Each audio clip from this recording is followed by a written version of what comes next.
All right, now that I have my DraftingS assignment inserted, scaled correctly at a 1-to-1, and I have my background turned off, which mine is still present. I didn't get it to work. We can now export this as a PDF. That's how we're turning it in. So, how do I export as a PDF? I use the File menu, I use the Export, and then I click on PDF.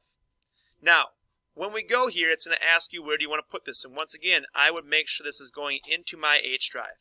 And mine is. At the same time, you would go Desktop, H drive to get that there. And then you want to hit Save. Right here, all the settings are correct. We can just hit Export. Once you hit Export, it's going to kick it out as a PDF and probably open it in Microsoft Edge. That's what my computer did. We can close it once we get there.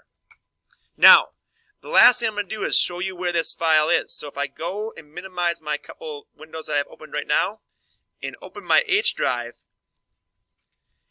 and if I do a double click on the date modified, I should be able to see my last file, and you'll see your DraftingS layout.pdf.